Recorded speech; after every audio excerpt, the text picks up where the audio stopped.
Por el Grupo Parlamentario Popular, el señor. Muchas gracias, señor presidente. Señora García, muchísimas gracias, como no puede ser de otra manera, porque esté aquí. Mire, periódicamente vivimos siempre un estado de trauma y de crisis respecto a la realidad de la Unión Europea. Es un proyecto consolidado, maduro, creíble, predecible, y sin embargo permanentemente lo sometemos a cuestión. Se sometió en los años 50, recuerdo, con el proceso de posible integración en materia de defensa, posteriormente con el sistema de voto en los años 60, hubo movimientos sociales de transformación. Hoy hemos asistido en esta sala al advenimiento y a la conversión del señor Pisarello al liberalismo. Muchas gracias, señor Pisarello, por haber abrazado los principios y valores de la Ilustración. Ya era hora, y desde luego espero que sea la primera fase de una conversión permanente, donde no sea. Desde luego estaremos cerca del Partido Popular y usted si sigue por este proceso de conversión. Dicho eso, es verdad que la Unión Europea se ha considerado siempre como una combinación un tanto inestable entre expectativas y competencias. Es más, los euroescépticos han utilizado habitualmente su ignorancia o probablemente su conocimiento sesgado para cuestionar muchas veces las ineficacias, las ineficiencias de competencias que no son propias de la Unión Europea. Ha ocurrido, por ejemplo, en materia de salud pública. Han dirigido a la Comisión buscando respuestas, sabiendo que la salud pública es una competencia que reside en los Estados miembros y que evidentemente no reside en la Unión Europea. Pero sí es verdad, y le quiero preguntar, señora García, que las agencias, existen agencias en el marco de la Comisión Europea que detectan, identifican posibles alertas sanitarias y tienen la capacidad, además de comunicar esas alertas sanitarias al resto de los Estados miembros. Para evitar el astigmatismo político y geopolítico que podemos tener desde los países miembros, en particular desde España, ¿usted cree que el proceso de detección e identificación de la alerta se hizo correctamente? ¿Usted cree que se comunicó temporáneamente a los Estados miembros y en particular a España? ¿Existen márgenes de mejora? En segundo lugar, yo no sé cómo se va a salir de esta crisis.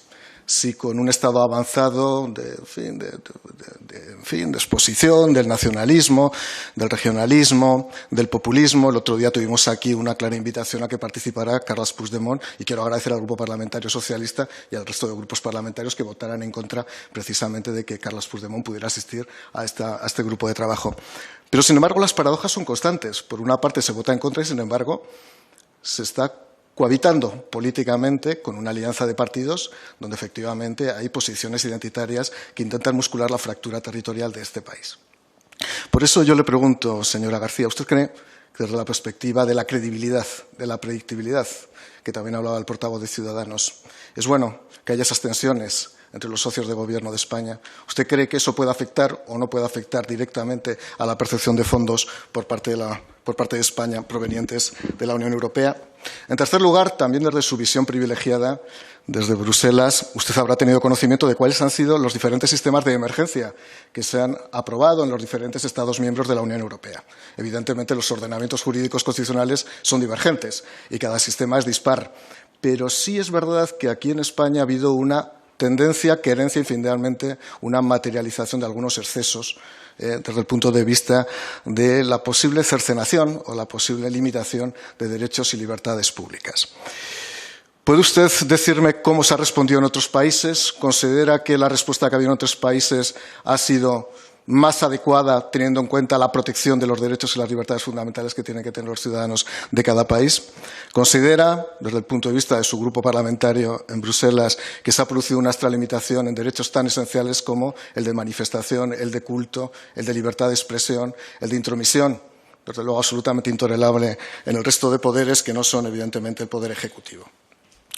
Y por último, y con esto acabo, señor presidente, porque me estoy excediendo, usted ha hablado del Fondo de Recuperación. Ya hablando del Fondo de Recuperación, generalmente cuando hay una crisis, más allá de la conversión de Unidas Podemos al liberalismo, aparecen dos fondos, dos referencias. Uno, el Plan Marshall, y otro, los pactos de la Moncloa. Es habitual, esto es permanente, ¿no?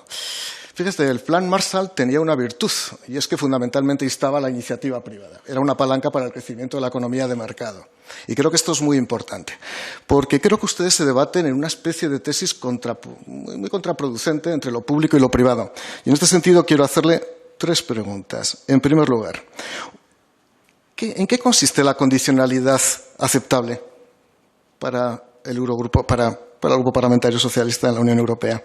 ¿Usted cree que la situación de partida de las cuentas públicas en España nos coloca en una buena posición para poder hacer condicionalidad? Y por último, ¿usted cree que la reforma laboral, si se deroga, sería un buen indicador para para poder obtener fondos provenientes de la Unión Europea. Muchísimas gracias. Gracias, señor. El señor Gómez Hernández, en representación del Grupo Parlamentario Socialista.